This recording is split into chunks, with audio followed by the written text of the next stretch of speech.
know you suffer from famines on Earth. Rackweed could put an end to them forever. Don't worry. You cannot defeat the planet Neptune. I won't hurt you.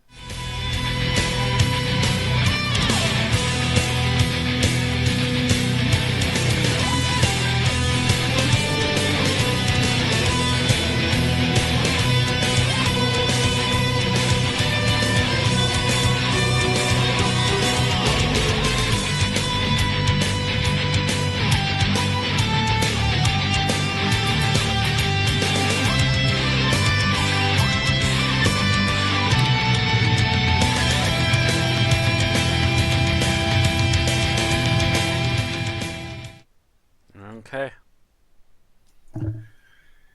Welcome, everyone, and happy International Women's Day, aka the day that social media has decided to comment on literally everything in the world with "Don't forget what the men did." Today is the 198th episode of an Unearthly Podcast, streaming live on the 8th of March, 2017, and featuring Sarah Jane Adventures The Gift by Rupert Late, starring Elizabeth Sladen as Sarah Jane Smith, Anjali Mohindra as Ronnie, Tommy Knight as Luke, and Daniel Anthony as Clyde. I am Bill Sylvia, the Man in Black, and with me are Mad Matt Winchell. I saved my computer from dying today. Randy Ronson McCulloch. I've apparently got the stomach flu. And Tim the Enchanter Sheridan. Greetings from Planet Tim. Aaron Romeo Moon Burke is, on a similar note to Ren, out with the stomach flu, and potentially using that to give us our own Day Without a Woman protest. And we'll hopefully be back next week. Miles Reed Lobato still has life to deal with and is not here. Erin's getting better. She was going to go to work today, but when she took a shower, she nearly collapsed because her legs were all weak and wobbly from the 2 days of the flu. Collapsing is bad. Yeah, so she decided to stay home today and not come to the podcast. She's trying to get some sleep now, and hopefully we'll be able to resume her life tomorrow. She was looking more bright-eyed and bushy-tailed this evening, so... Yeah, apparently that lunch you made for her turned her right around. All I did is made a power chicken soup. It was power, all right. What is a power chicken? It means we use a brand of chicken soup mix. I wish I could make it from scratch. My mother could, and it was wonderful. But I'm not that talented yet, so we use a mix from a group called Bear Creek. And the recipe itself is boil water, add in the mix, let simmer, serve. Well, it's fine for me on a basic, but I sometimes like my soup to taste a little more brothy. So instead of adding water, I added in 2 cans. I added half the water and 2 cans of chicken soup, chicken broth, and then boiled it, and then threw in the mix and let it cook. And it just, I don't know. She ate it. Instead, it was her stomach was rejecting it, but that was apparently more. Hey, wow, actual solid stuff in my stomach kind of rejection. Not really, it didn't fully come back up. Yeah, it didn't completely turn on her. It was just gurgling because it's like, oh god, yes, sustenance. Something like that. But yeah, right after she had the soup, she looked more clear and a little more active. And an hour later, she suddenly got up and started doing stuff because Erin, of course, has trouble staying still when she's idle. Did you put sensu beans in it? I don't think so. Maybe it's in the mix. Apparently. Find out where they're getting their sensu beans from. We need some. Bear Creek chicken noodle soup, now with more sensu. Well, that's beautiful. Yeah. But no, I mean, she was doing that, and then I had that, and I'd had a couple of hoagies. Matt and I were playing Conan Exiles at the time. It's like, yeah, you may be the worshiper of Yogg, but I am worshiping right now Dag of the Woods, god of Hogue, and I ate those, and about 2 hours later, it was my turn to run into the bathroom. So And I thought maybe I was just, like lactose intolerant or something, but no, I'm coming down with the bug. I'm not bad yet, but probably tomorrow I'm going to be frickin' miserable. So yarg. But enough on people having to run to bathrooms. Yeah. We have a little bit of news to talk about. It's been a very busy week, or a very important week, I should say, for Doctor Who. But before we get into the big news, we're going to talk birthdays, and we only got a few of these. First birthday is Alexander Armstrong, who plays Mr. Smith, the voice of Mr. Smith, I should say, in the Slitheen Adventures. Mr. Smith. Where's that suit actor? Yeah, I'm pretty sure that prop doesn't need a suit actor. Just guys in the back to shove open the doors. And someone in the And a background to bunch of- yell out lines. Well, that's what he does, pretty much. You just imagine him. Why am I in here? Couldn't you have CGI'd this? We are CGIing this, but it's funny to keep you in there. Anyway, he's turned 47 on the 2nd of March. His current job seemed to be hosting Limpsic Battle UK and presenting on Italy's Invisible Cities. Second birthday of note on the 2nd of March is Michael Troughton. He played Professor Albert in Last Christmas, but more importantly, he's the son of 2nd Doctor Patrick Troughton. He turned 62, and he's not doing anything of note at the moment. At the moment. Yep. From there, we skip forward to the 5th of March, and we celebrate the birthday of Matt Lucas, who plays Nardole, as of the Last Christmas special, the Christmas special before, and the upcoming season, turned 43, and we don't have to tell you what he's doing now. If you forget, I'm sure we'll have photos of him later on. Yes. Yeah, probably. Pretty soon. Happy birthday, Matt. And from here, we skip forward to the 7th of March, yesterday, and celebrate the birthday of Brian Hales, the writer and creator of the Ice Warriors. He would have turned 87, but he died in 1978 as 48. And of course, the Ice Warriors have been known to be coming back this year. Yay. Yep. Nice to meet you. Okay, so Time from to there, chill. it's from there we go to the big news. Tim, take it away. This is some big news. Fathom Events will be showing the premiere of Season 10 in movie theaters across the U.S. on the 17th and 19th of April, along with bonus features. This they've been doing this since I think it was last season they started it. It was no, actually it was season 8 they started. Yeah, it. season Two 8 they seasons did. I ago, don't know if yeah. it's been every season or not. Of course, the Fathom The Events openers, Doctor. yeah. No, the openers I think they did for season 8 and season 9, and now season 10. Oh, that's right. There's only been one season opener since then. It's been kind of a thing. Fathom Events started doing this stuff with the 50th anniversary special, and it's been making them money, so they keep going back to this pool. It's still something I'm tempted to go if I have the money to go see it, because it's kind of interesting. What days are the 17th and 19th of April? 17th, 19th of April. Monday and Wednesday. Of course, skipping the 18th, which would be a $5 Tuesday for me. God damn it. God damn it, Fathom. The funny thing about this is that even though they've announced, it being in theaters, it has no title. No, it's just That's because Doctor Who Season 10 premiere. That's because they haven't really announced it yet. Yep. Remember, we're still looking. The fact that this is 17th and 19th means, of course, we are looking at the 15th is probably going to be the launch date. We're fairly certain, which means we should start seeing probably the episode, I would say, within the next week or two. Usually about a month prior, they'll have something that's released with the episode title. If not, we'll get it on the 1st of April. We should be hearing it soon, regardless. Mm-hmm. I hope we hear it before it premieres.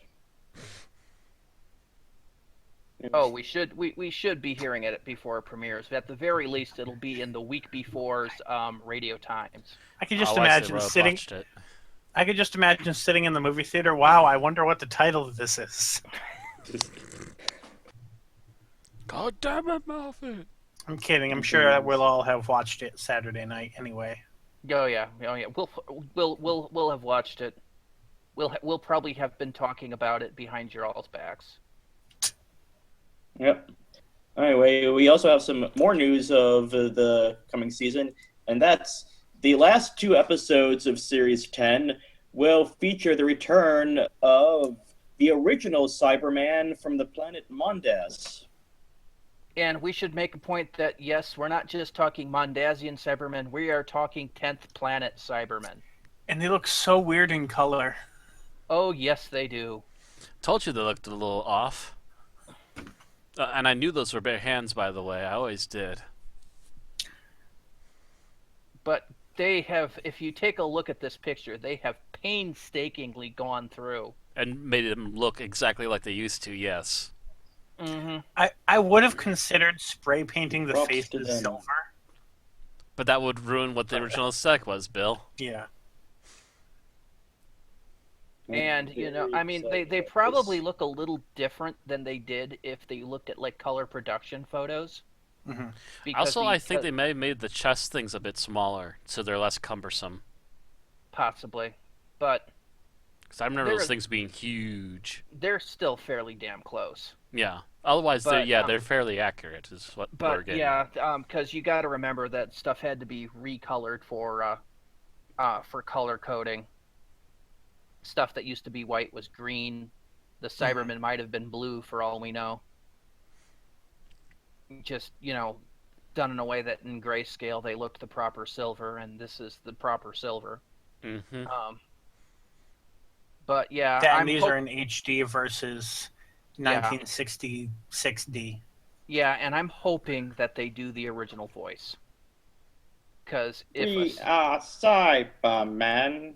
I know yes, Nick Briggs has the modulator for it, so I'm hoping they do it.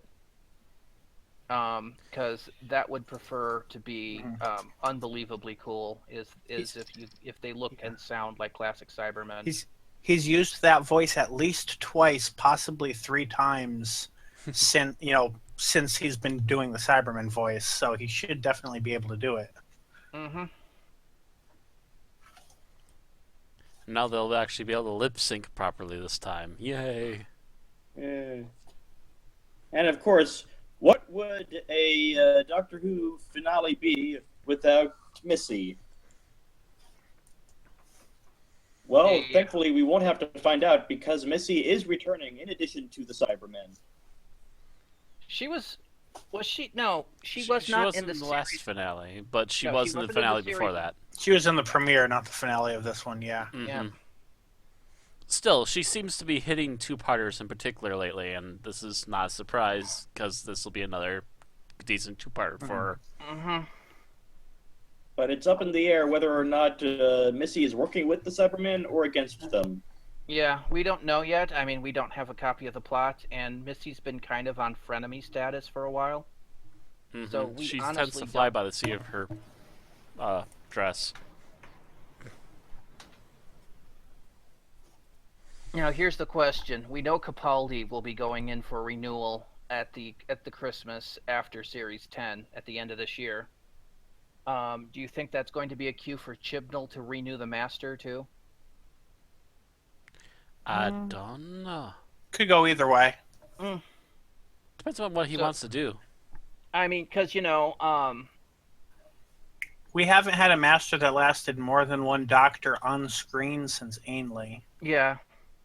But, But if that anyone, doesn't if anyone necessarily could mean do it, that- it would be Michelle Right. Gomez because I guess it God, depends she on- strikes me as Right. being basically gender switched Ainley sometimes, only without all the kill the Doctor feel. And all the costumes. I think it really depends on how well on what the chemistry between her and the 13th Doctor is like, and whether that's what Chibnall wants the chemistry with the Master to be like. Mm-hmm.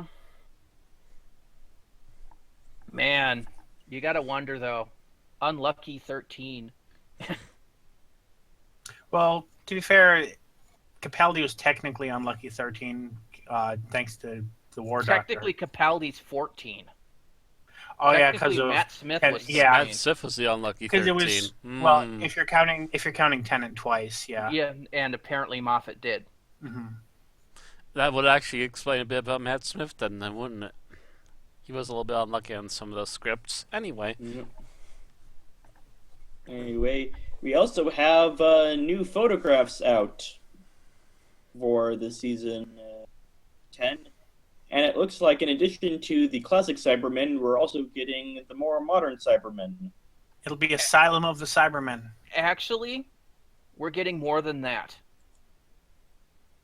Somebody at there put out a tweet that said that there's what did they say? Because it's in here somewhere. There's a flying Cybus surrounded by Mondazian, Cybus, and Nightmare and Silver Cybermen. That one. No, further up. Mondazian, Revenge, Cybus, and current Cybermen.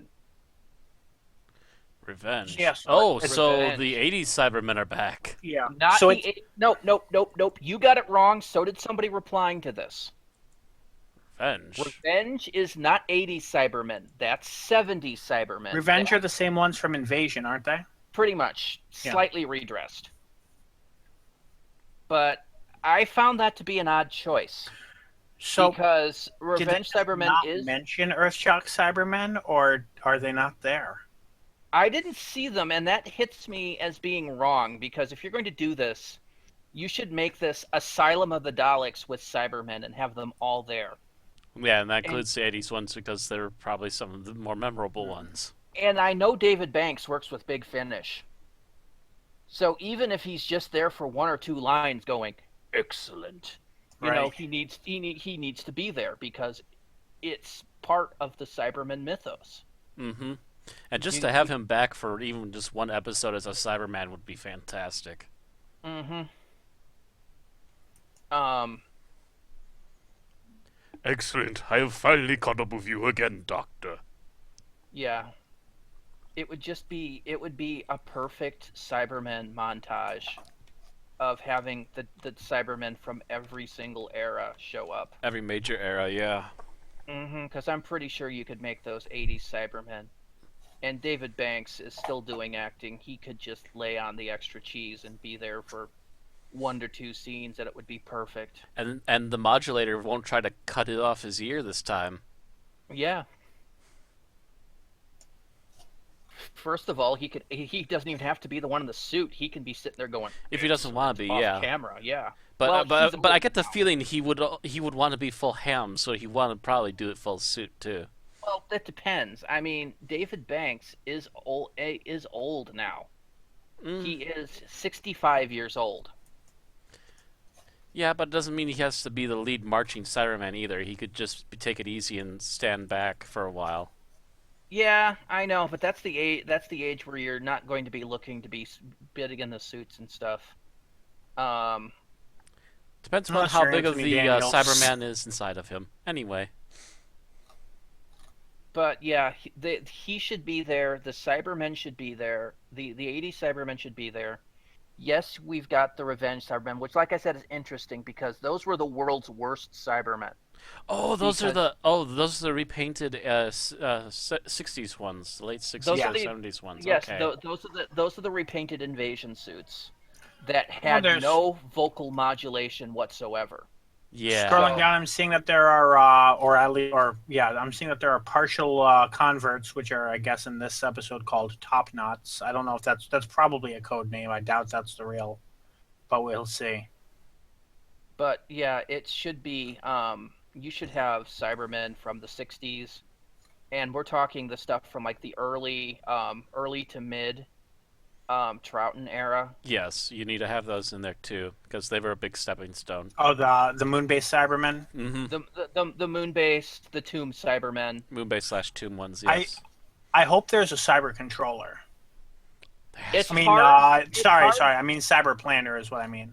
Well, no, The, you were right. You were right the first time. Yeah, you were right the first time. Well, I mean, I meant the non-humanoid one. That's the planner. Oh. Because I know the guy that played the cyber controller. I think he's dead now. He's No, he's not. Oh, he isn't. No, Michael Kilgariff is not. Mind you, he's nearly 80 years old.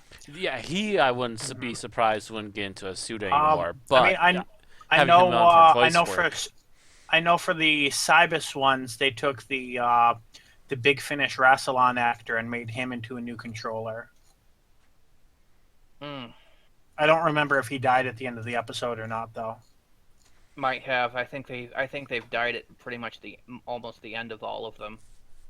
Pretty much. So.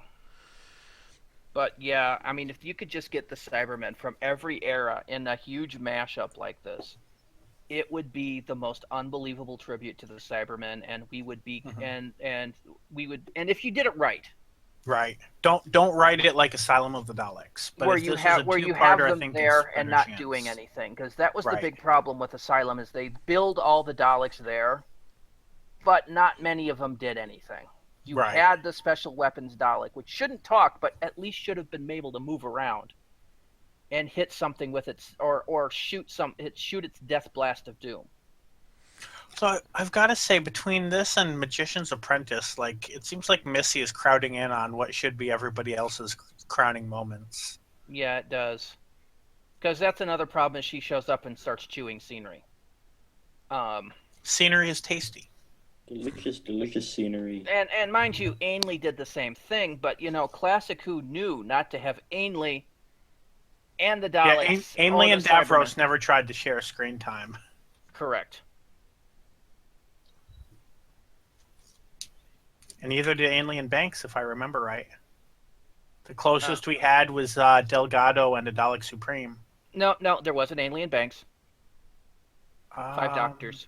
Oh, 5 Doctors. I always forget 5 Doctors because it's a mashup story to me. It's not a regular story to count and things like that. No, that's still a story. It's a novelty essentially. But yeah, it was a special.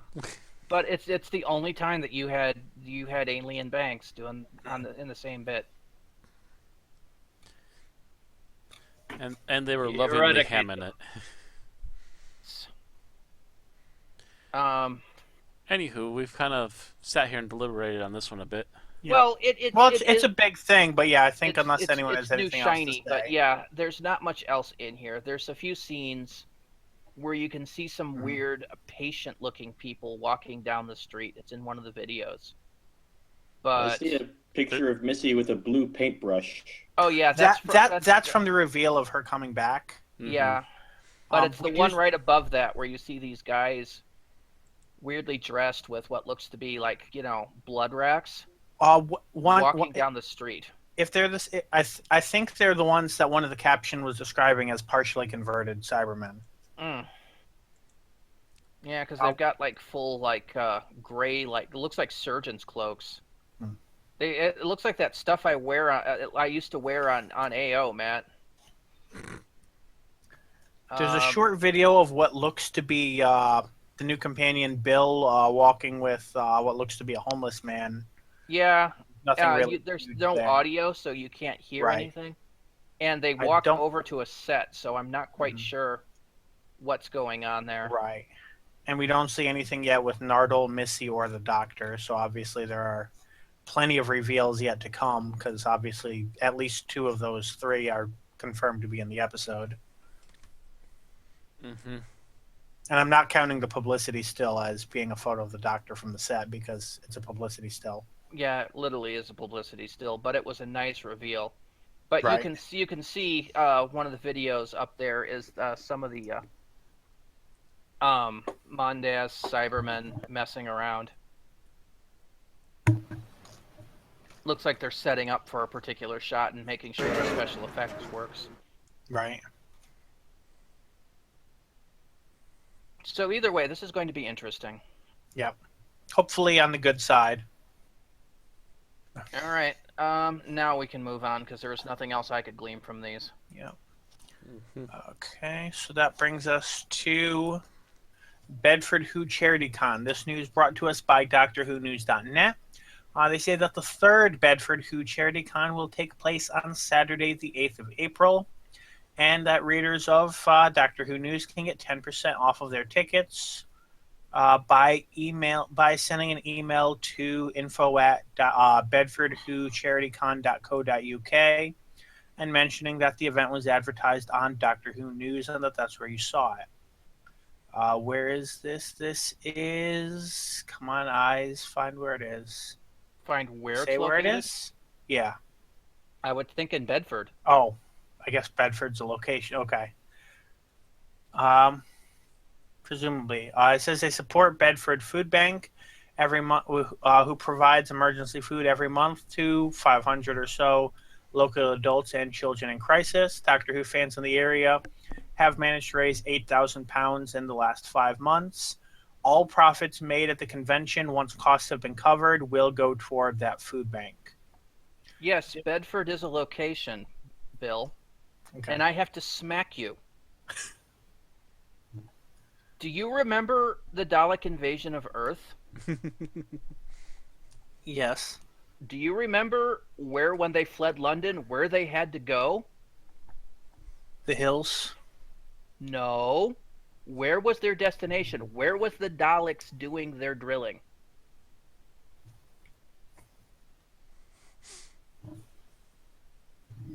That The I don't think answer I caught.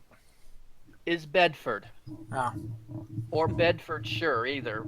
Anyway. And yes, this is going on at the Cordy Theater, St. Peter Street, Bedford. Is that somewhere that I'm not seeing, or did you follow a link to see that? I went to their website and looked. Okay. The guests this year include Maureen O'Brien, Peter Purves, Jeffrey Beavers, Nev McIntosh, Annika Wills, and Mike Tucker. I'm not familiar with Mike Tucker, so I'm going to have to look him up. Apparently, he was one of the people that did stuff with Daleks. Ah, Because the picture on their website shows him polishing a Dalek. So Gotcha. possibly played inside of one of them. Tickets for the con cost $42.50 for adults. Pounds, this is, not dollars. So £42.50 for adults, £22.50 for teenagers and full-time students, and £15 for children under 14.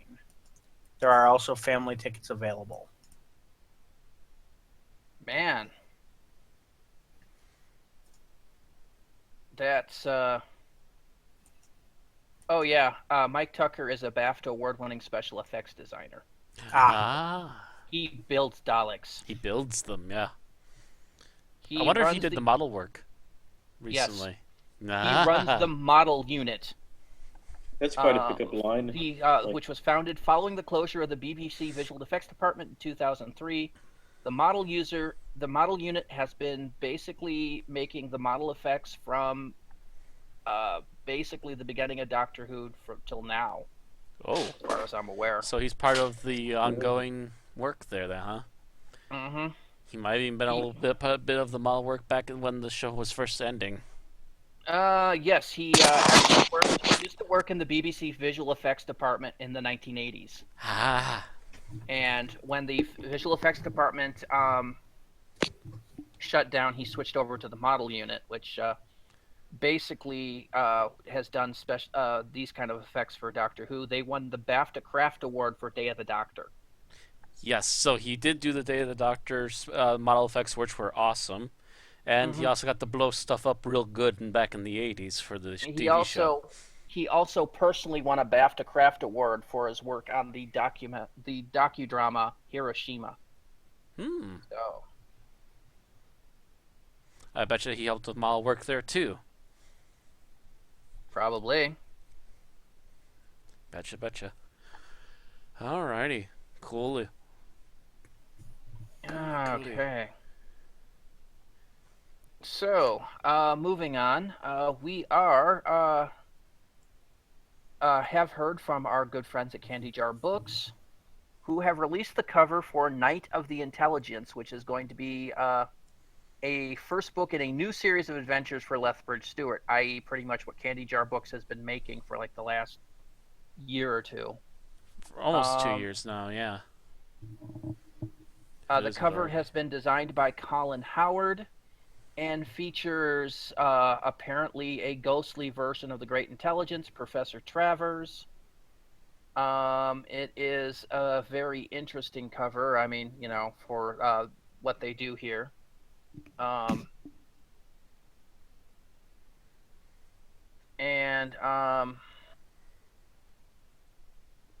It looks like this is coming out in May. And it is now available to pre-order from Candy Jar Books. I can't tell you any more details on the story because they haven't released that yet. They just released the cover.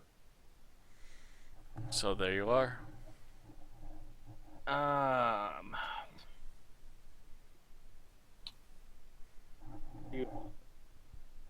Trying to figure out who the other two people on the cover are. I'm not sure. I bet you that there are characters that have been a part of it for a little while now. Apparently, at least. Owen and Thonmi. I don't know who they are. Okay. Yeah, probably part of that series. We have also heard about releases from BBC Books for release for April. And this will feature the Dr. Pearl and Nardole. So basically coinciding with the release of the new series. First off is Diamond Dogs, written by Mike Tucker. The description is as follows. For 15 years, the crew of Kala Zernista Mining Facility 27 has been extracting diamonds from deep within the atmosphere of Saturn. Diamonds that help fund the ever-expanding human empire. But when a mining operation goes wrong, a rescue mission must be launched to save a worker lost overboard. A worker who claims that he has seen something amongst the swirling clouds. Something that can't possibly exist. When the Doctor and Bill arrive, they immediately find themselves caught between hostile miners, suspicious security guards, and corrupt company officials as they face accusations of sabotage and diamond theft. And below them, in the crushing atmosphere of the gas giant, something is starting to rise. Here on Saturn, it literally rains diamonds. Oh, they can use them to build a giant elevator on the Earth. Here they come. They call them the Diamond Dogs. I'm hoping at least one person got that reference. I got Matt's. Sir, I guess I'm not as hip and with it as you guys are. I'm not sure what Bill's reference. What was that reference again, Bill? It's one of the sequels to the 2001. I forget which one it was, but eventually they use diamonds harvested from the whole situation with Jupiter to build a giant elevator to the moon. I think it's to the moon. I think I stopped paying attention. Or to a satellite. I think I stopped paying attention to the 2001 sequels by then. Because that was not 2010, and I don't remember that in 2061, and after that it just got weird. Gotcha. Yeah, it was either the third or fourth one, I think. So. Meanwhile, mine was a little down to earth. Yours was David Bowie. Mm-hmm. All right, so the next one is Plague City, written by Jonathan Morris. And this one's planned to be released on the 20th of April. Actually, they all are, so... Because that's what people do on 420. They read. Okay, well, depends on who you are. And the description is followed. We should leave. We should definitely leave. But chatty ghosts. The year is 1645, and Edinburgh is in the grip of the worst plague in its history. Nobody knows who will be the next to succumb. Nobody except the Night Doctor, a masked figure that stalks the streets seeking out those who will not live to see another day. But death is not the end. The Doctor, Bill, and Nardole discover that the living are being haunted by the recently departed, by ghosts that do not know that they are dead. And there are other creatures lurking in the shadows, slithering, creeping creatures filled with an insatiable hunger. The Doctor and his friends must face the terrifying secret of the Street of Sorrows, that something which has lain dormant for 200 million years is due to destroy the entire city. People are being haunted by Bruce Willis? That's rough. I see dead people. And the third one in the list to be released on April 20th is The Shining Man, written by Cavan Scott. Being scared is the least of your worries. The Shining Men are everywhere. You spot them out of the corner of your eye. Abnormally tall, with long, lank hair, blank faces, and blazing eyes. If they catch you, they'll drag you away to who knows where. No one is safe. They're on every street corner, waiting, watching, shining bright. Of course it's a hoax. It has to be, right? It started as a joke, a prank for Halloween. Then it went viral. Idiots dressing up as monsters, giving folk a scare, silly masks and fright wigs. No one gets hurt because boogeymen aren't real. Until people start going missing and lights burn in the darkness, burning like eyes. But help is on its way in the form of a strange man called the Doctor and his friend Bill. The Doctor will keep us safe. The Doctor will stop the monsters. Unless the monsters stop the Doctor first. The Shining Man or John Carpenter's The Thing? You decide. But it's interesting to note in the last one that it's just the Doctor and Bill. Mm-hmm. So apparently that'll happen from somewhere after. Actually, the first one is the Doctor and Bill too. Yeah, it So seems if you Snarl had to comes play- in and then leaves again. Apparently, if you put these in order, it would probably be Plague City first, then Diamond Dogs, then Shining Man, although those could be interchangeable. Possibly, and again, we're not entirely sure how much Gnarl's actually going to be on. No, but he at least starts with the Doctor because he left with it in the Christmas special. Mm-hmm.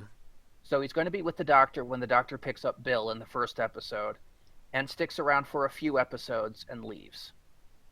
And we're not sure how he leaves, but it could just be that he's reasonably assured that the Doctor's in good hands, or something happens to him, or something we don't know. Mm-hmm. We'll have to wait and see. But those are the books. Those are when they come out.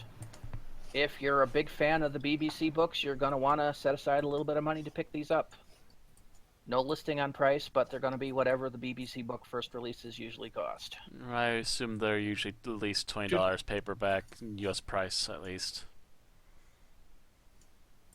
Because you probably have to import them. Mm-hmm. And it might actually be closer to 25 for us because of the importing price, or even 30, pending. You'll probably be able to find them at Barnes & Noble, because I can usually find them there. Mm-hmm. Depends on how big the demand is. They might the price might go up a little bit, pending. Anyway, that's all we have for books, so I think the latest bits of our news are in Big Finish. Yes. Big Finish. We have an out now Doctor Who Doom Coalition 4, starring Paul McGann as the 8th Doctor, Nicola Walker as Liv Chenka, Hattie Morahan as Helen Sinclair, and Alex Kingston as River Song. In stories written by John Dorney and Matt Fitton. It's available today to download and CD for the frozen pre-release price of just £20, and it will be going up to £35 for download and £40 for CD on the general release of the set at the end of April. So you guys have got a little more than a month. Make do with what you can. Yep. And also, don't forget to download the free Big Finish download playback app if you have an Apple or Android device. Mm. And moving on to coming soon, we have Doctor Who Classic Doctors New Monsters 2. You're not Sylvia. You're one of the Doctor Who Classic Doctors New Monsters. 2. Is it bad that I got that joke? It rings a bell, but I can't place it. Garfield. Ah. Yep. And it will be coming in July. Oh, it says that one of the inspirations for this set was the Hammer film To the Devil, a Daughter. I've actually seen that movie, and it's quite interesting. The devil is defeated by a rock, and that's all I'll say about that. Okay. Leave it to Hammer.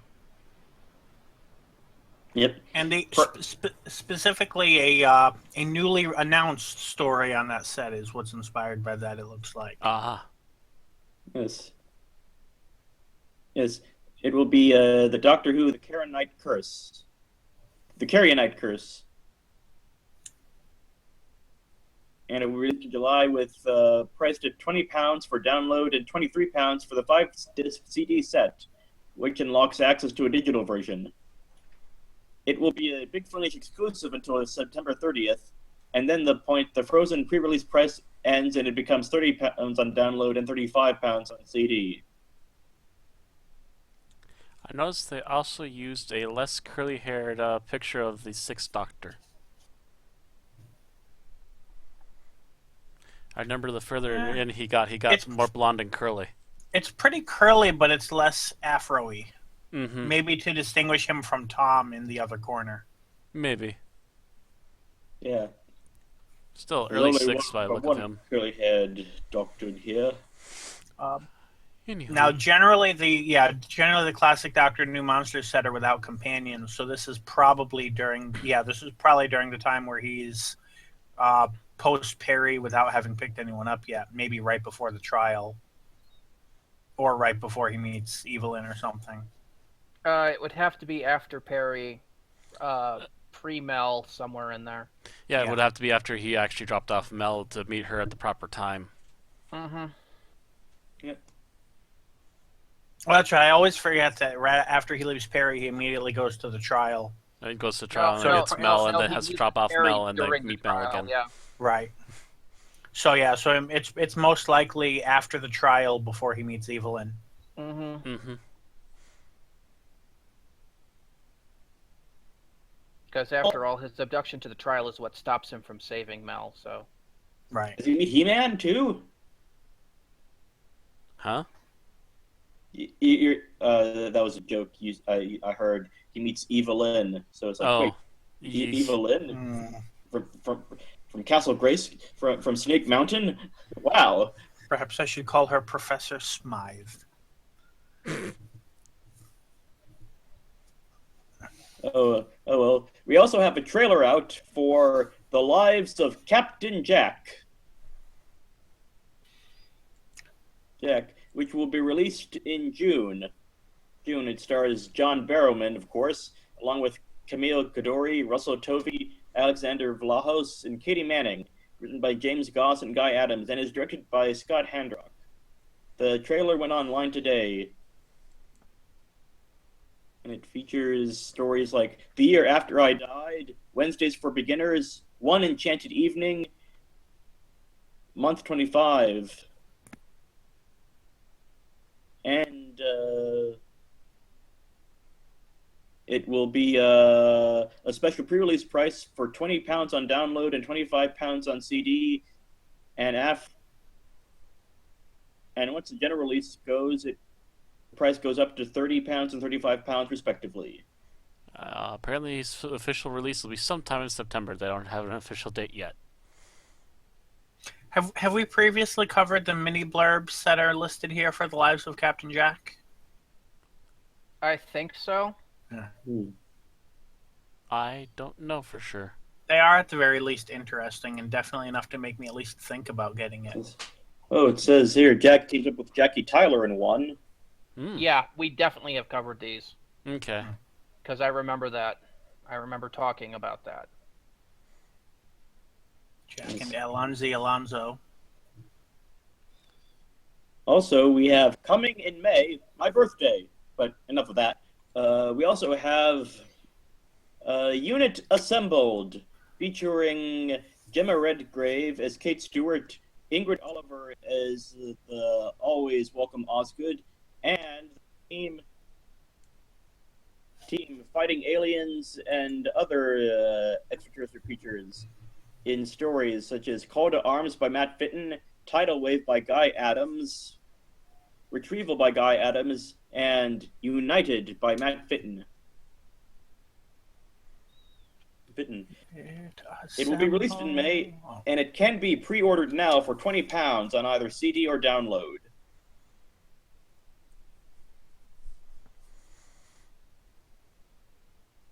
All right. Okay, remember us covering the cover photo for this at least. I remember talking about the whole Jack and Jackie thing, so. Yep. That's right, because at the time we weren't sure whether You do they were going to be realize that Tim flashbacks or had what. moved on, Bill. What happened? You're obsessing again. You're obsessing What do you again. mean? You're one story behind us now already. We're on What the one unit story thing. behind? Right, we're talking about Unit. Yeah. There's Jack and no other Jackie thing to have was- moved on to. Oh, the cover. Oh, the cover on Unit Assembled. Yeah, I'm pretty. Yeah, sure we talked have about the talked cover about- and unit assembled before. Yeah. Yeah. Okay. I thought you were still back on the other thing suffered by the. Yeah, long you suddenly pause. went Jack and Jackie. no. I'm like, what? I didn't say Oh, Jack okay. and Jackie. No, that was me because I thought Oh. Bill was still behind. No. The cover on unit Okay, assembled. yep. We've My talked bad, about my it because bad. there's an awkward picture in there. Yeah, I remember us But talking I about think the I awkward think picture. the blurbs might be new. I'm not. Yeah. The guy that looks like he's way too thin. So somebody who cropped him a little thin. Mm-hmm. Yeah, I remember us talking about this one. So But yeah, the blurbs look new. yeah, it may not have had blurbs before. Yeah, I don't remember these.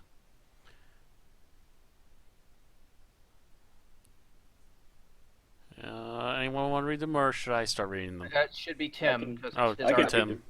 All right, I so didn't want to step on Tim. sorry. The blurbs. Call to arms by Matt Fitton. Mike Yates braves a stormy night in the lakes to help celebrate a milestone for John Benton.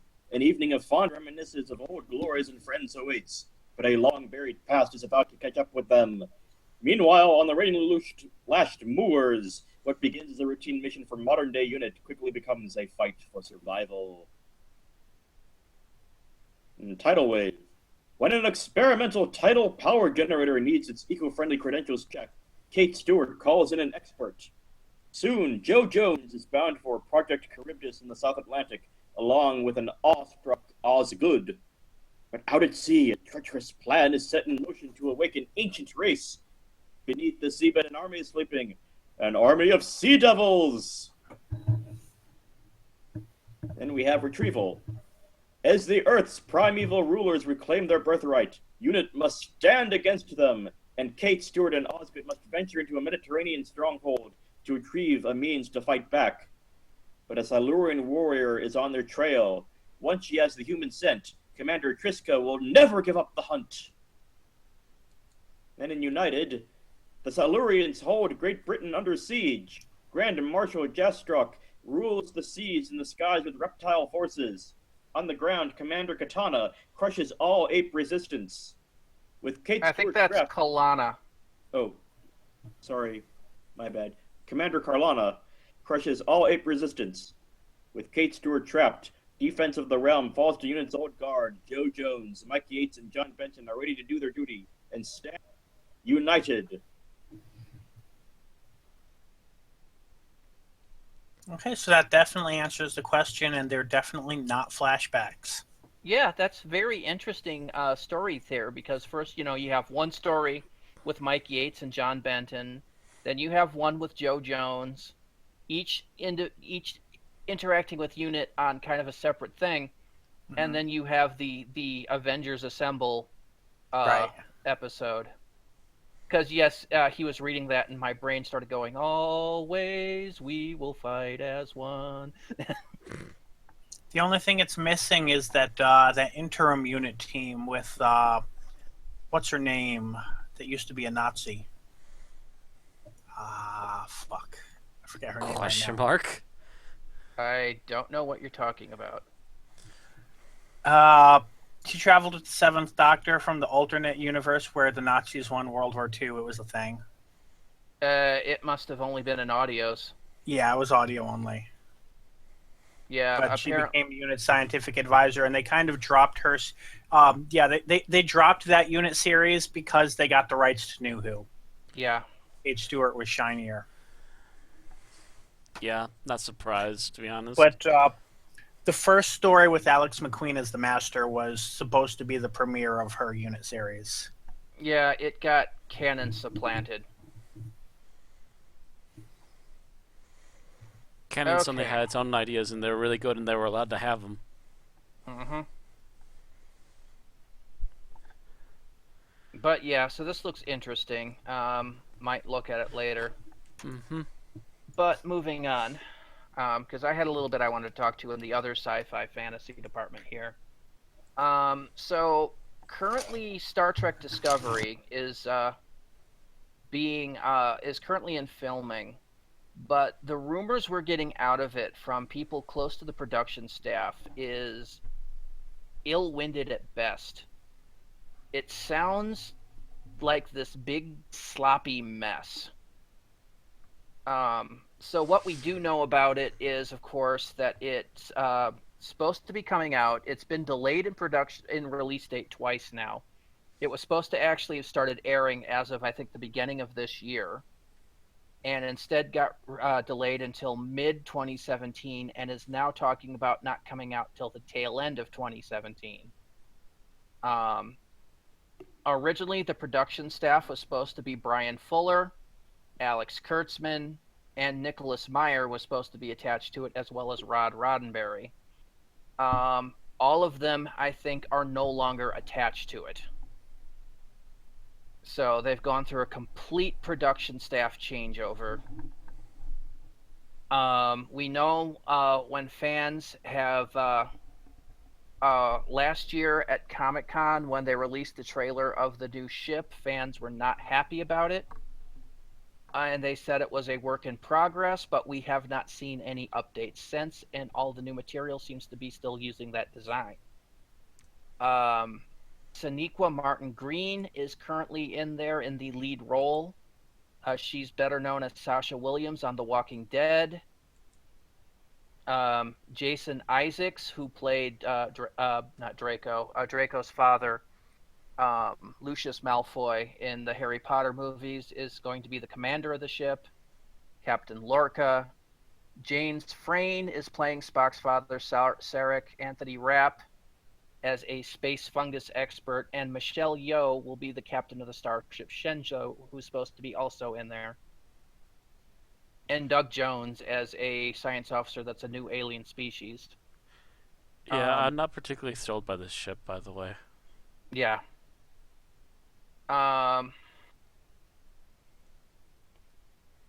It's supposed to run 13 episodes. And we know that when they're left, apparently the original billing for why the creator left, Brian Fuller, was that he had other work to do. Rumors say that he actually left during a massive fight with the CBS's head of drama, who apparently is doing executive meddling and wanted the show to look more like the J.J. Abrams reboot movies, when they had deliberately said it was going to be in the original William Shatner Star Trek universe, and started saying that designs had to look like this kind of stuff, and they fought, and of course the person with the bigger position won. And then in February we saw some production photos that were supposed to be what the new Klingons looked like, and they look absolutely nothing like Klingons. So again, we're going, what the hell? If you're wondering what that picture looks like, let me see if I can get a copy of the image.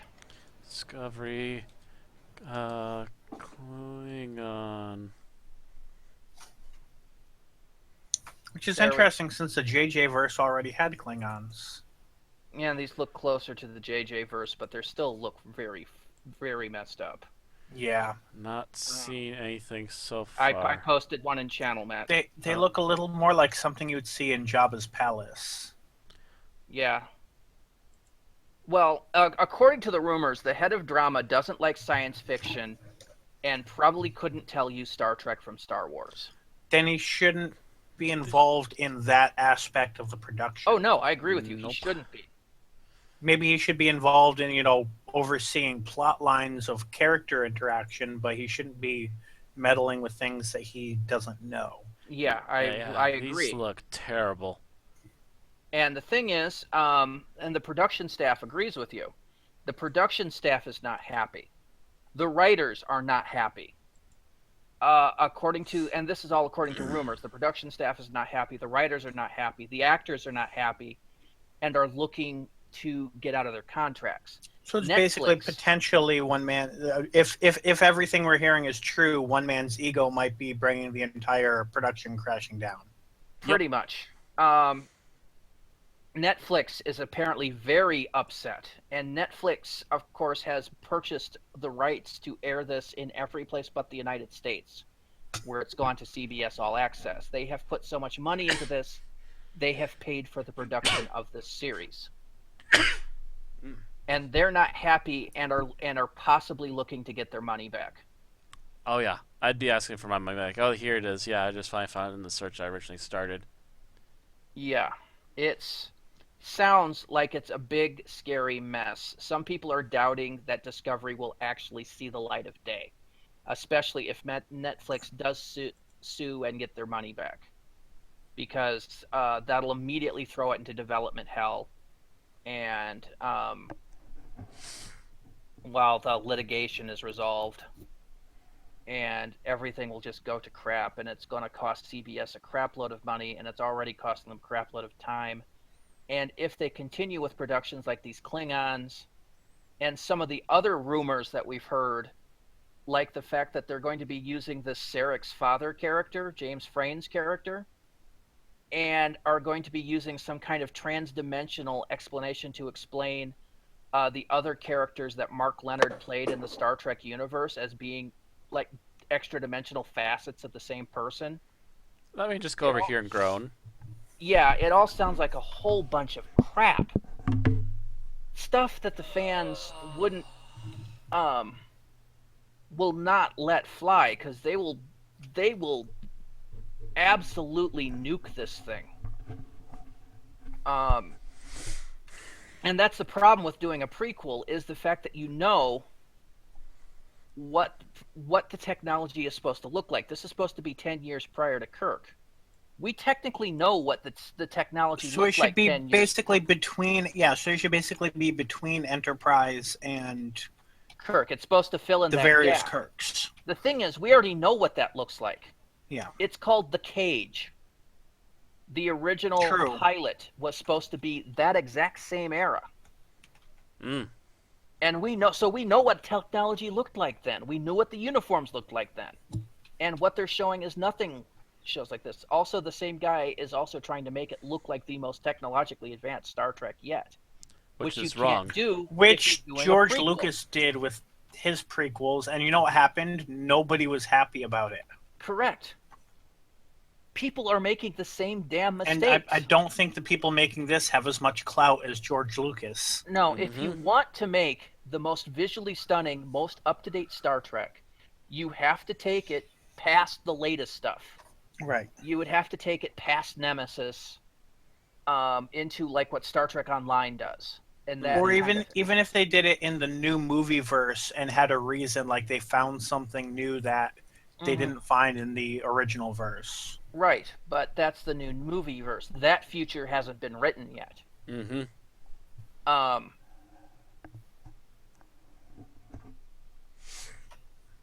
Either way, you can't have it going that you have more advanced technology before less advanced technology unless there's been some kind of massive apocalyptic throwback. Right. And I mean, you could do it if this was set, far out into deep space and there are no humans, but you know what? It was not going to allow that? The budget. And most executives would not be happy with a show with an all-alien cast anyway, because they would feel it was unrelatable. So it really sounds like production on Discovery, which I had a lot of hopes for initially, is just spiraling downwards into pure unresolved crap. If you don't know, and I'm talking to all of our listeners out there, I was a huge Star Trek fan in the 90s, back when we didn't have Doctor Who. I was still a Doctor Who fan, but I also had quite a large following for Star Trek. I loved Deep Space Nine in particular, but I loved Next Generation, and I liked some episodes of Voyager. Some. Voyager is where I stopped regularly paying attention to Star Trek because it began pissing me off. When I was much younger, generation, Next Gen and the movies were my jam as a kid. Got to see a little more classic Trek as I got older, here and there. And Well, I think I've seen a little bit of stuff after Next Gen as well. I grew up watching reruns of classic Trek in the animated series, so I watched those during the week, and I watched Doctor Who on the weekend. That was pretty much my 80s. Every once in a while during the 90s, Sci-Fi would have a Trek marathon.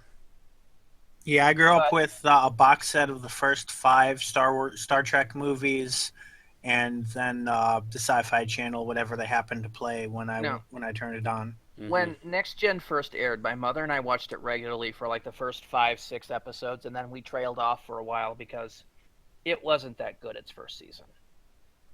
It lost interest, but we gained it. We started watching it again around like season 3, and we became regular watchers starting it there, where we wouldn't miss an episode. And then when Deep Space Nine went on, same thing. We watched that one. We missed a little bit of I think the first to second season, but then we became pretty regular starting season 3 and never stopped.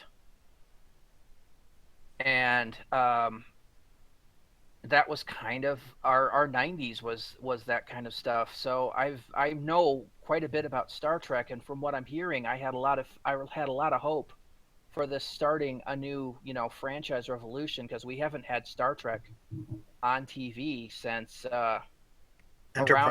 around 2005. Yeah, I was gonna say like early to mid 2000s. It's been 12 years. How long was it from Doctor Who? If you don't count the movie, that was 80, almost 89 to 2005. So yeah, that's 16. Yeah, 16 I was gonna years. say not quite 20. That's it's not a little counting the shy. TV movie and not counting Scream of the Shalka. And so we've gotten, there's been no Star Trek on TV for almost as long as there's been no Doctor Who. In the night as long as the Doctor Who hiatus was. I guess we can call it an extended hiatus now. Mm-hmm. So it's about time that we need to be looking at bringing back Star Trek to television. I would love to be able to watch Star Trek and Doctor Who side by side. It would make me personally happy. But CBS has now officially dropped the ball and is still stumbling to try and keep it going. But I have my doubts. If they keep this out, this will be more of a wet mess than Voyager and Enterprise, and it'll be another decade before someone even looks at making a new Star Trek series. So, is Whedon busy? Can we just make him make this? Because at least then we'll know that somebody's making it. I don't know. I don't know how Whedon feels about Star Trek. Whedon wants to do his own shit right now, but we can I'm pretty sure he'd look at this hot mess and just go, nope. The thing is, it would come out... Yeah, I'm just saying make it from scratch, but he might have enough clout to, I don't know. If Whedon made Star Trek, it would probably come out a bit like Firefly. And I'm okay with that. I'm not. Because while I like Firefly and all, it's not Star Trek.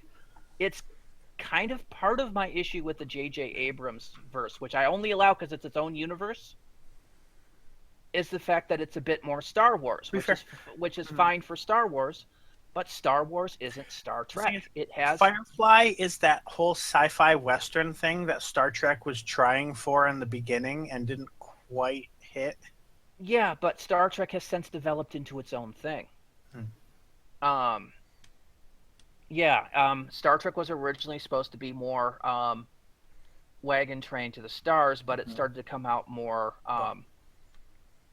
It wound up with its own different flair, and if you had to compare Next Gen to anything, it would be what was the suddenly my brain just died on a particular character. But shrugging shoulders. Yeah, you wouldn't know. It's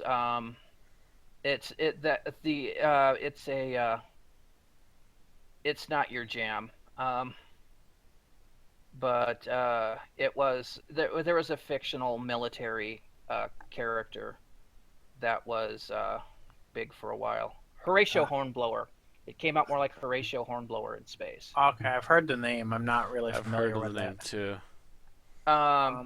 But either way, it still worked. It worked as Star Trek. It had its own specific set of rules and its own specific way its universe worked. The J.J. Abrams universe doesn't follow those rules, but it's its own thing, so we can allow it. Right. The problem with this one is it's trying to fit into this original universe and not follow the rules. So, no. Anyway, we should get on to our 5-minute challenge. I've ranted about this long enough. This is not a Star Trek podcast. I apologize. Yeah. Badong. So, just one thing before the 5-minute challenge. There was a mini-sode that we had briefly discussed covering today. I wasn't sure how long it was at the time, and it was only a 5-minute thing. Do we want to give any thoughts on that from Rex I didn't watch it. Victorious with Love? Okay. I watched it a while ago. I couldn't even remember it. Yeah. I barely had a chance to watch the episode with the illness in the house. Fair. Aaron and I were going to watch it Monday night, and then she got sick, and then she's been sick until basically today, and then I've been getting sick. I barely was able to watch the episode at 8 p.m. tonight. Fair. So for anyone in the audience who's interested, there's not that much to talk about of it, but if you want to check it out yourself, it's on YouTube, multiple channels. BBC doesn't usually take down the comic relief, big red nose stuff anyway. So just look up From Rags to Coracofalapatorius with Love, or if you can't spell it, Sarah Jane Red Nose Day Special, and you'll probably find it. And that's really all there is to say. Even with that, it's kind of quasi-canonical, so. Mm-hmm. So it's not necessarily necessarily canon. So we can deal with it another time if we ever need filler. Right. Okay, so 5-minute challenge. Who's up? Oh no. Not me. Not me, please. I think Tim went recently, and I think you went recently, and I think Bill went not too long ago, so I'm guessing it kind of comes back down to me since Aaron's not here. It's Aaron's turn. Oh, wait. It's Miles' turn. Oh, wait. All right. So, yeah, you're going to have to get the stopwatch ready then, Rand. I have it up. You ready? I'm ready. 5, 4, 3, 2, 1, go. We start off with Sarah Jane and friends chasing down a young man with a backpack. He reveals himself to be a Slitheen and continues to try to elude Sarah Jane and the crew. Once doing so, he meets up with one other Slitheen, and they put together a device which they plan to use to crush the Earth into a giant diamond to then sell off for obviously a huge amount of money. However, because they started this machine up, Sarah Jane and the others can catch up, and before they can stop the Slitheen, they manage to grab Ronnie and threaten to kill her and force everyone to back down. However, before they could finish off with their threats, two more people of their same race but different family appear and supposedly take the Slitheen to be judged on their home planet of Thalapatorius. Talking with Sarah Jane and the others, they are invited over to Ronnie's house for dinner, since her family is apparently out at the time, and she was using Sarah Jane's house as her current residence until her family came back. I forget what their family name is. Blathering. The Blatherines come over for the dinner. They enjoy their tomato soup and the shepherd's pie, and give a gift to Sarah Jane in return. The particular weed, I forget what it was called again. Rackweed. The rackweed is supposedly going to be essentially a replacement for almost like lettuce and things of the like, and is supposedly a plant-like material that can literally grow anywhere on the planet and could be used to stave off famine and starvation for all of the hard luck places on Earth and bring about a huge help for all those in need. However, of course, Sarah Jane wants to inspect it before she actually lets it go. They inspect it with Mr. Smith, and he sees no threat. However, when the sunlight comes through the next morning, it starts to mutate and grows a big red flower, which then starts shooting out spores. Spores go both outside as well as targeting Lucas in particular, who starts to come down with what seems to be a sickness, which is impossible because he's not supposed to become sick due to his genetic coding. The other kids go to school. K9 is stolen to help them out with their test, and as things continue to progress, the spores actually show up at the school. They use K9 to try and help get around the school to try and escape, but can't. They then use K9's recording mechanisms when they find out that the school bell can actually destroy the ragweed. They use the K9 and Mr. Smith combined to completely clean out Britain of the ragweed by using the precise signal in order to kill off the plants because they live by the strange groaning sounds that the plants make. I forget their names again. Not Slitheens. Blatherine. The Blatherines show up, and they are trying to attempt to attack Sarah Jane and the others, but they then use the same signal to cause the ragweed inside their bellies to make them explode. They geyser the entire room, and they then do cleanup and start to have a barbecue at back at the end. Looks like you did it in 3 minutes 43 seconds, which surprises me considering over half of that was the first 5 minutes of the episode. well, the rest of it's all action, action, action. So I was surprised at how much detail you were going into that little scene. Yeah, I was like sitting here. You're giving a play-by-play of like, she grabs her and wrestles to the floor and threatens her, and I'm like, wow, I'm like sitting here going, by the time Matt's done, we're actually going to be done with the podcast. well, for the first part is like the most heavy part because you're already in the midst of a fight to save the Earth from the Slitheen. And you have to give all the little details about the fact that this person is actually Slitheen, and then they get captured, and then set up the rest of the plot, which you then can very quickly summarize, and then get to the ending. All right, so actually there is something I forgot to do here. I need to do it really quick because there's only 3 of us, and I need to adjust my roles for that. Beautiful dice footage. Actually, there's 4 of us. Yes, I know. But technically you roll for 3 of us, yeah. And let's see, of the 3 of us that are here, Tim goes first. Yay! So what did you like about the episode overall? Overall, I liked the general optimism that was displayed from Ronnie throughout the episode. And the excitement of meeting a new alien species and the chance to set up diplomatic relations with them. Of course, it all went to hell, but keep on hoping. And all right. Well, yeah, it would have been nice. There's a couple of scenes in the Sarah Jane Adventures where there's a couple of peaceful aliens that you see, but it's very rare. Because mostly, of course, the show having a simpler plot, it's mostly about them fighting the bad guys. Aliens of the week, or aliens of the 2-parter. There are a couple of times in the Sarah Jane Adventures where they fight bad guys who turn out to be good guys. Like, I can't remember if it was earlier in this season or in the next season, they run into the Jadoon. Oh, that's right, yeah, I saw some images of that. Mm-hmm. First, they think, oh my god, giant space rhino must be evil, but then they discover he's basically an interstellar cop, so. And they're like, oh, shoot, do you need any help? To. Yeah, that was the other problem, was his translator was broken. Oh, that doesn't help at all, yeah. Yeah. But, yeah, so after a little bit of misunderstanding, they deal with it. Move on. So there's a little bit of that, but no, with Slitheen, they're pretty much always playing them for the bad guys. And, if they were playing them for the good guys, this would have been a great time to, revisit Blonde, but they didn't do that. Anyway, Bill, you're next.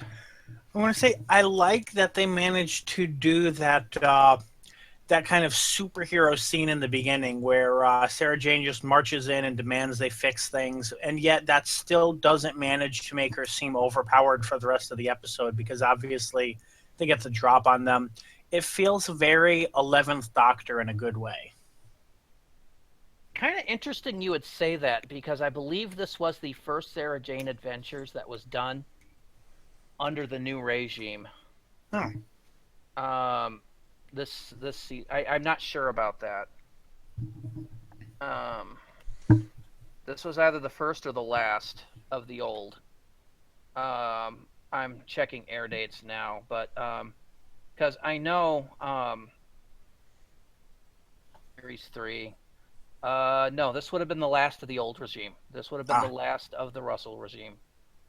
So next season, you would have started seeing the beginning of Moffat's. And I mean, Russell T Davies is still there, but I mean, like they interact with the 11th Doctor next time. So in the next season, yeah, they finally do that crossover. Yep. Well, at this point, RTD might be no, I was going to say in America working on Torchwood, but he kind of phoned that in. No, so maybe but not. the one where they meet the 11th Doctor was actually written by Russell T. Actually, I would like to see that now. Dang it! I never knew that RTD did wrote the 11th Doctor. That's It's the Series 4 episode Death of the Doctor. We haven't covered that one. We should do that sometime.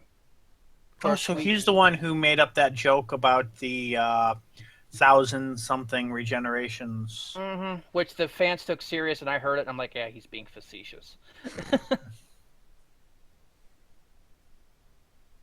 All right.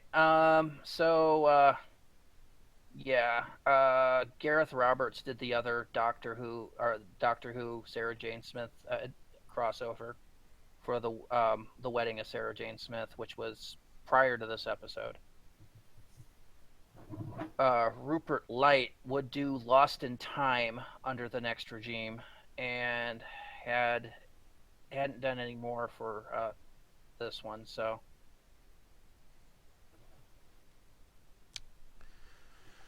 and the director for this, by the way, was Alice Troughton, who if you've heard of her before, she had done quite a lot for both this and we mentioned her. I think it was last week. Yeah, she did quite a bit of work. So, and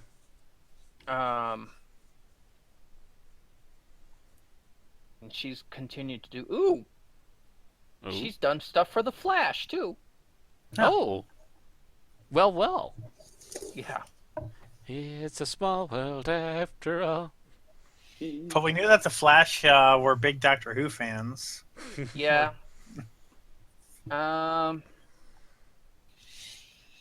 She's also did work for the series Merlin, Atlantis, Doctor Who, Torchwood, Sarah Jane Adventures. So yeah, she's actually done quite well for herself. Speaking of the Flash, we didn't mention this, and we don't really have time to talk about it. But musical crossover coming up. Yeah. I've heard, haven't seen. I commented on Facebook. Does that mean that somebody summoned Sweet to come back and try to? I don't know how well that's going to work, by the way, because the other one worked because it was Joss Whedon and Buffy. I'm not sure how well they're going to be able to do it in the Flash, but we'll see. Anyway, back to this. We are up to Matt. What you liked of the episode overall?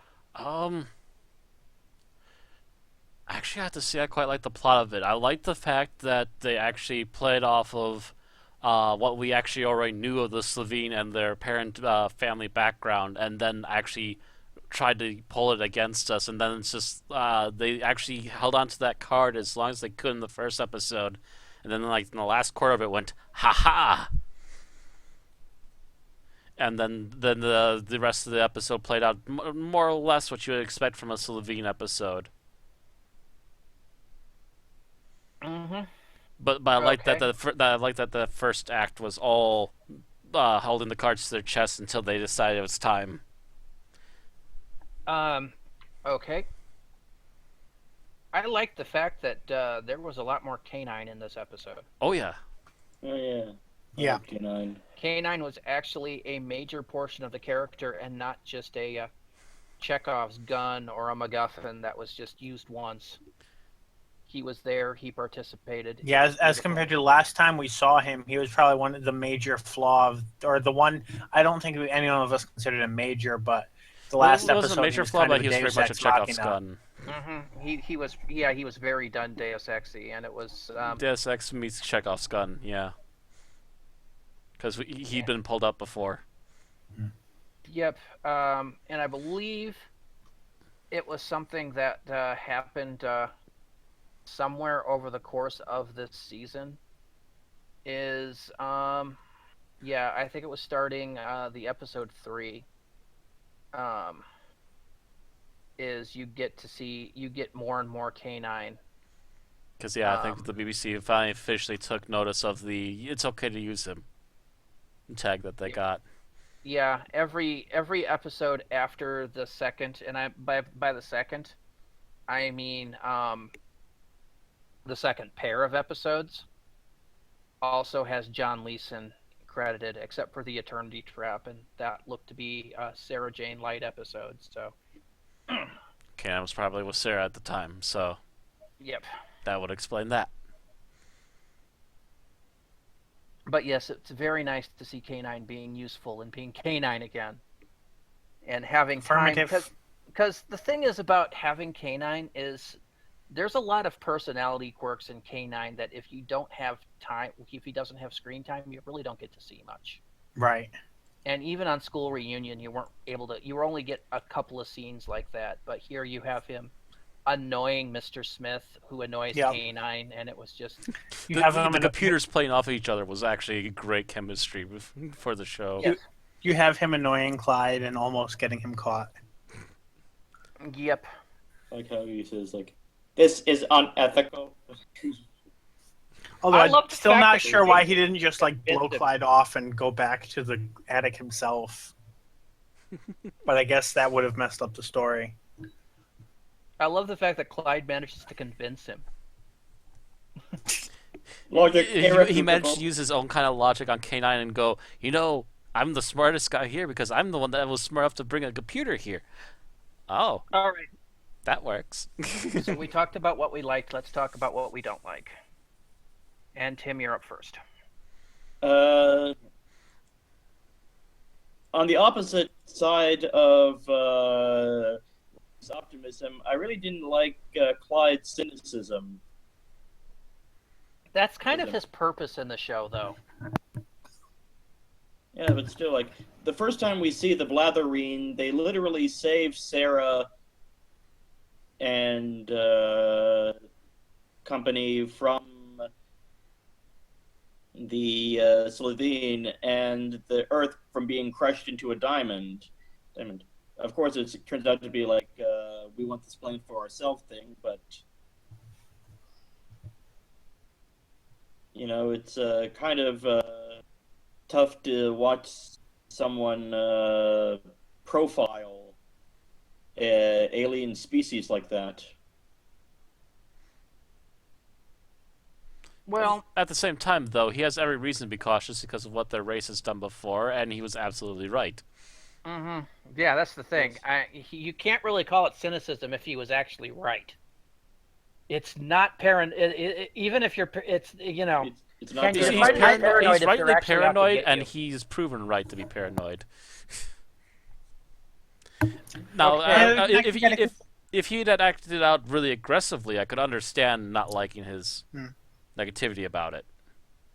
Well, there's also, I kind of get his point because there have been entire episodes of Doctor Who where the back and forth between the Doctor and the companion were, Doctor, you're being unfair, you're being prejudiced, and he's like, but I should be prejudiced, and then he turns out being right, but it's kind of like you're revealing like that's the dark side to him and the side that he's trying to fight against rather than the side that he should be giving into.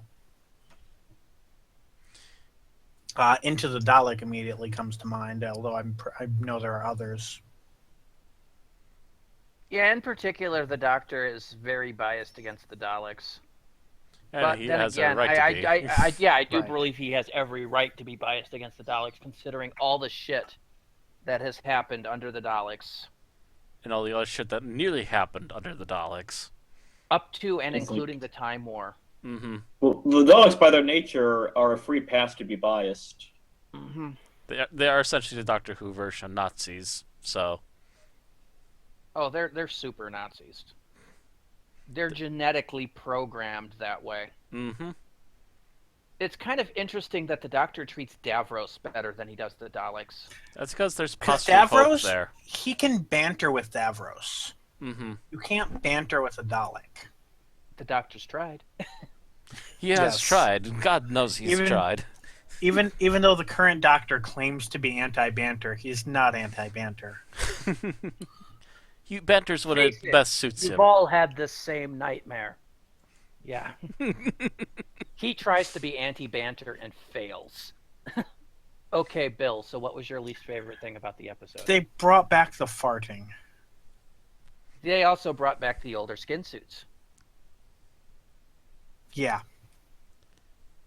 And yeah, no, I liked the new non-farting skin suits and was disappointed to see this back because it's not that funny. At the same time, they don't bring it up again, which is, it just happens. It just happens So- once in a while. It's not like they beat you over the head with it.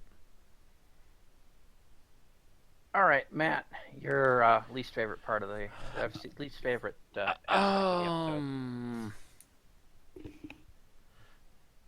Least favorite part about it, these guys should have known better. The Slitheen or The- or the main characters.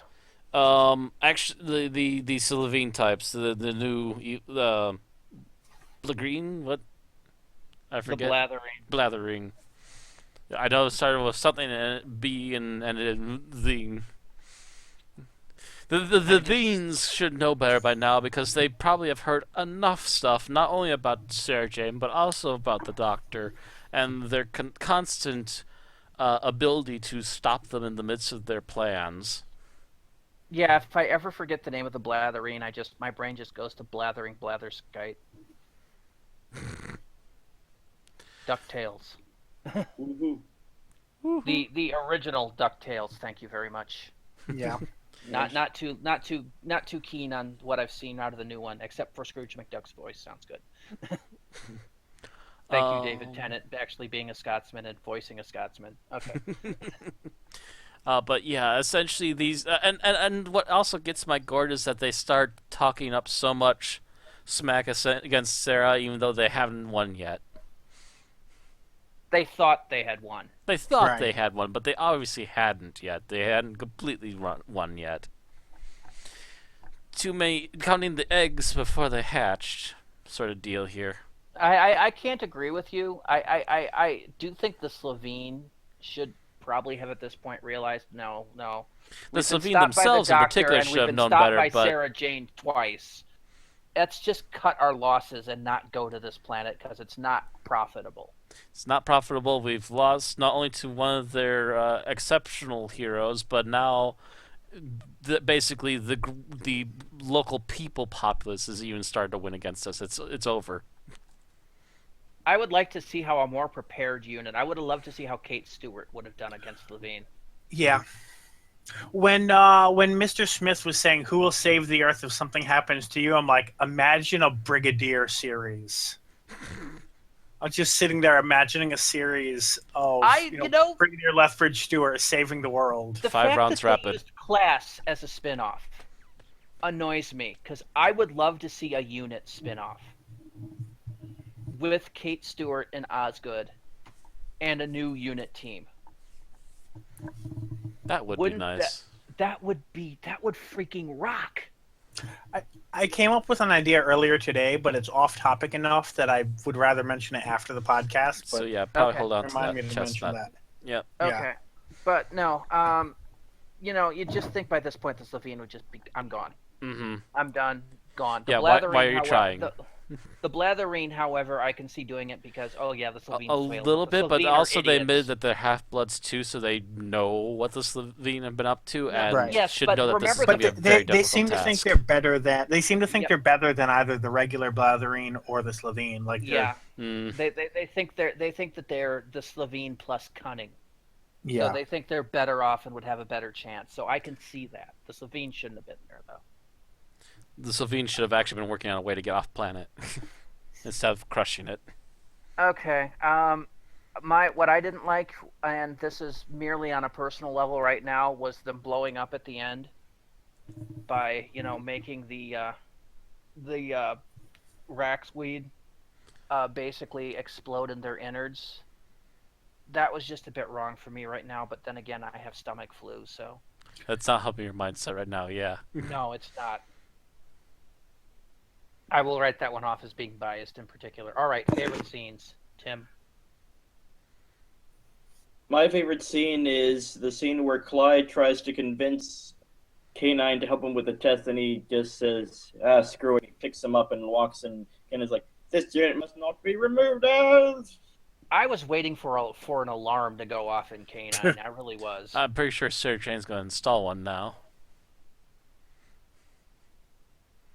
No, picking up the dog. Wee, wee, wee. Warning, warning. Set this unit down or this unit will self-destruct. In 10 seconds to overload. 8. If you want to bet, Clyde would have just put him down and left.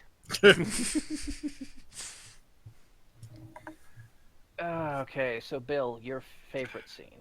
I'm gonna go with the whole Sarah Jane and crew marching in with theme music playing, pointing the sonic lipstick as a water pistol, demanding the Slitheen to stop.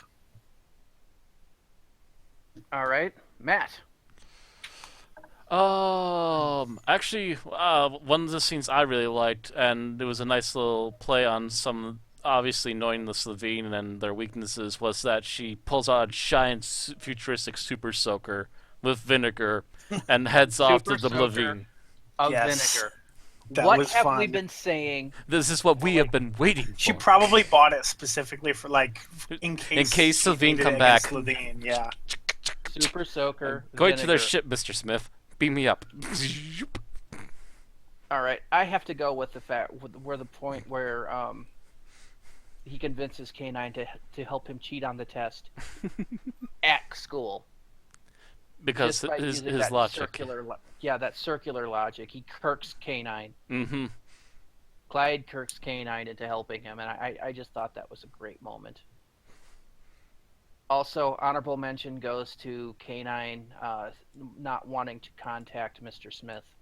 And Mr. Smith wanting K9 gone for a little while. Mm-hmm. You probably not to tell. All right, least favorite scene. Tim.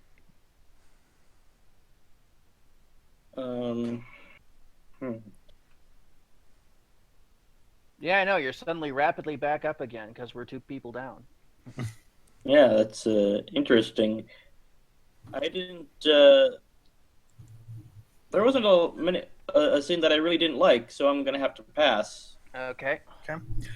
I'm going to go with the scene where right before the test, where Clyde is talking to K9 under the table, and they're both being really loud and obvious, and nobody except Ronnie notices. Yeah, Really? there is that part of it, but at the same time, I still liked what was being said. So it just would have been better if they were doing this, except for K9 doesn't know how to do that. Yeah. Yeah. It's also hard to tell when K9's talking through the earpiece or not. Mm-hmm.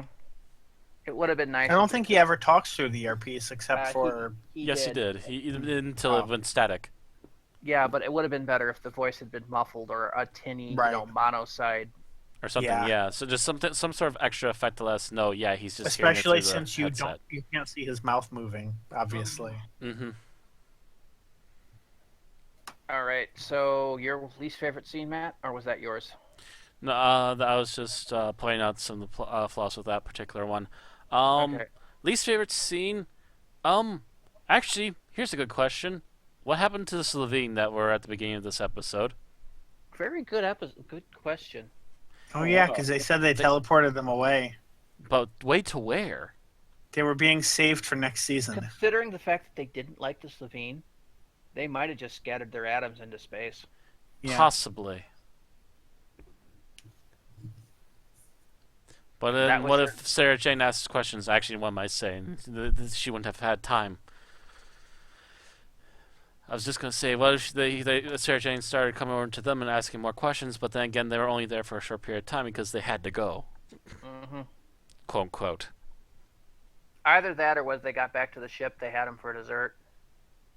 We do know that Raxacoricophalopatorians eat their own kind because the Slitheen's punishment for on Raxacoricophalopatorius was to get eaten, so...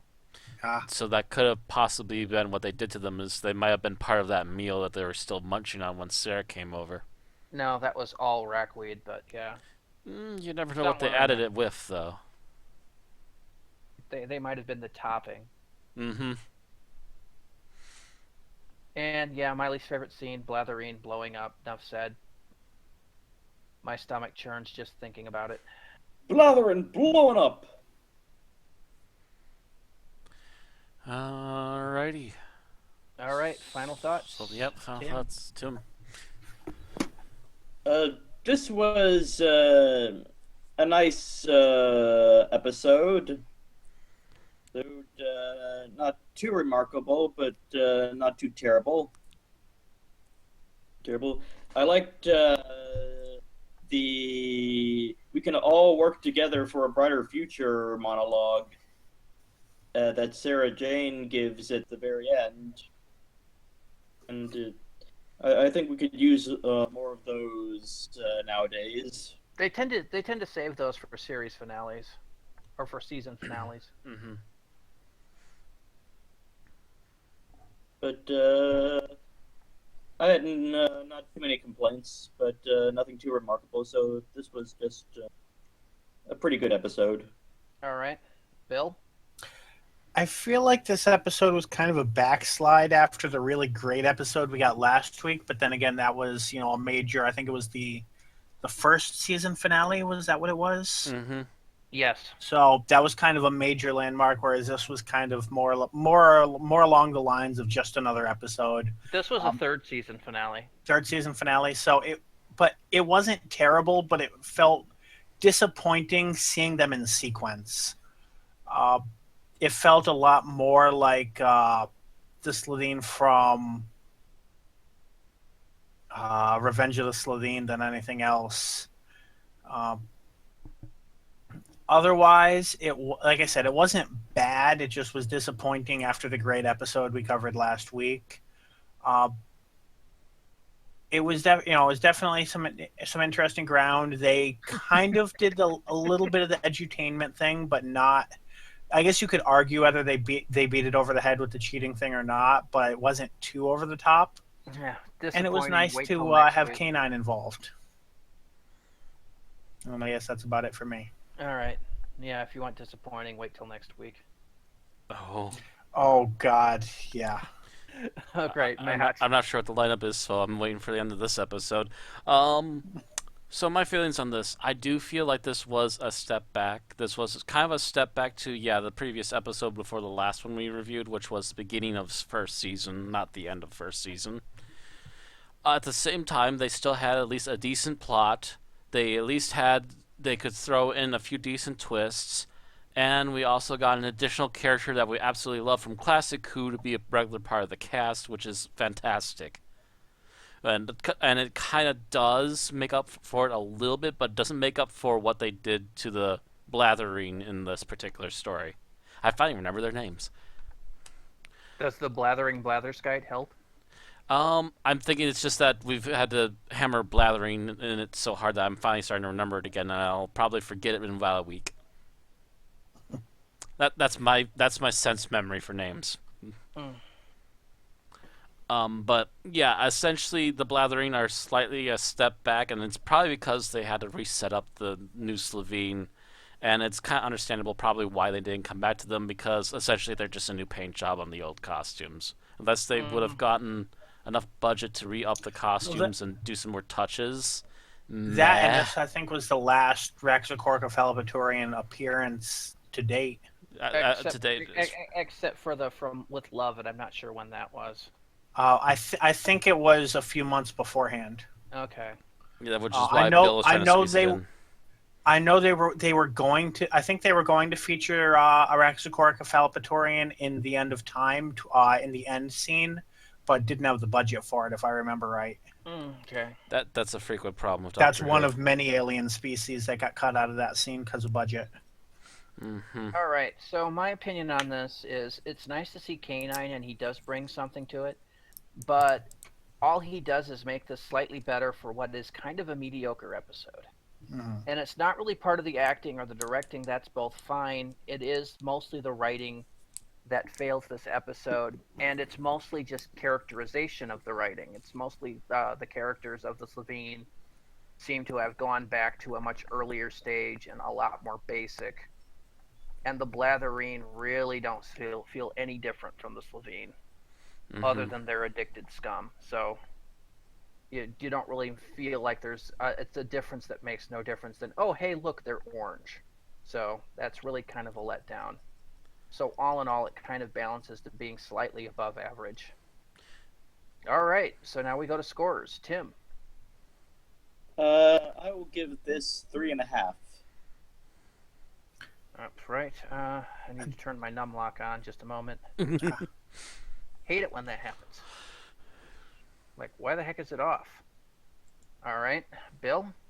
I think the same thing, 3.5. 0.5. Matt. That would have been my number if it wasn't for K9. Because of K9, I have to say I'm giving this a 4. I love me some K9. Yeah, I'm going to be with Matt on it. I'll give it a 4. No, I'll give it a 3.5.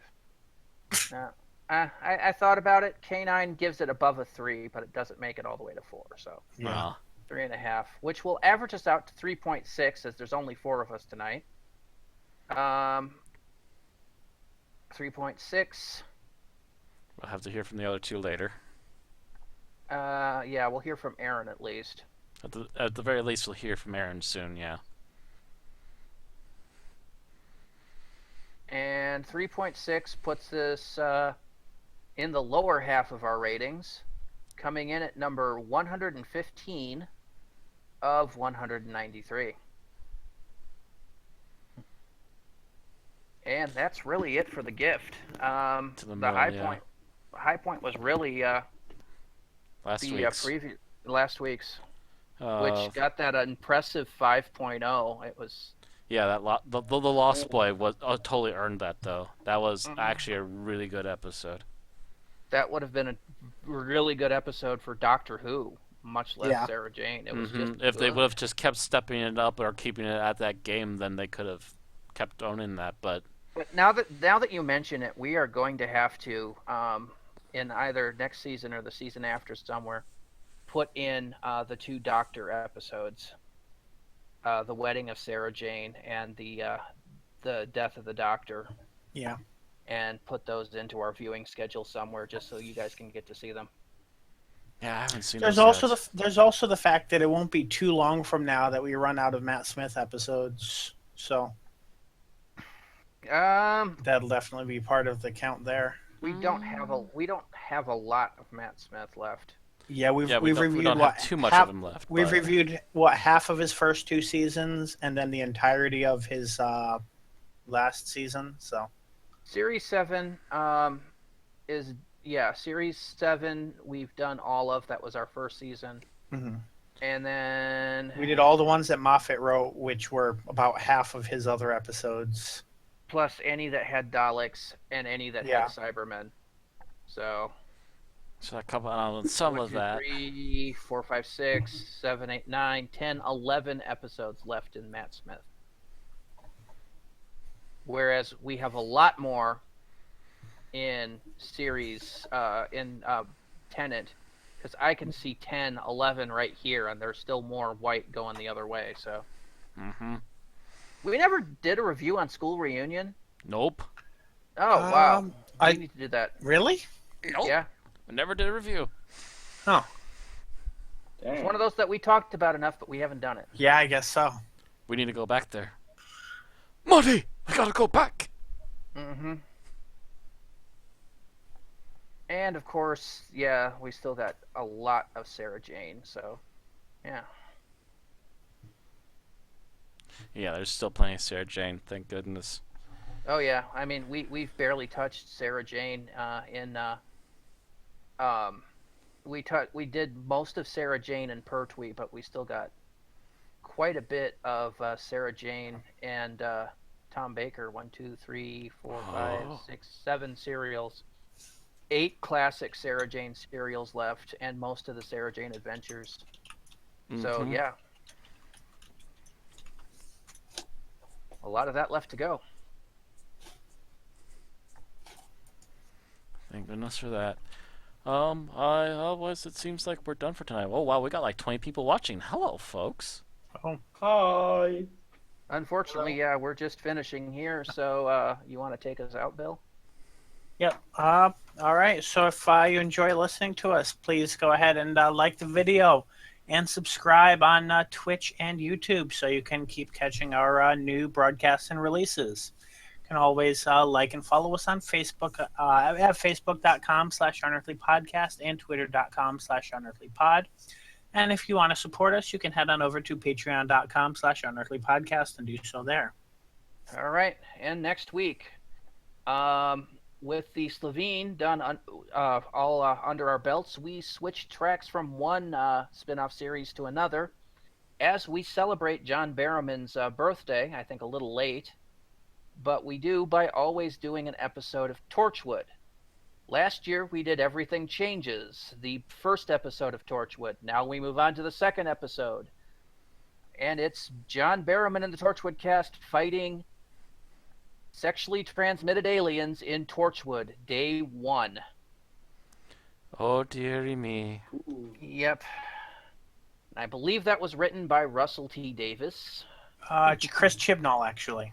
Oh, it's actually, that's a good one to look at because it's written by Chibnall, going to be soon our season 11 showrunner, and starring John Barrowman as Jack Harkness, Eve Miles as Gwen Cooper, Vern Gorman as Oren Harper, Naoko Mori as Toshiko Sato, and Garrett Davis Lloyd as Ianto Jones.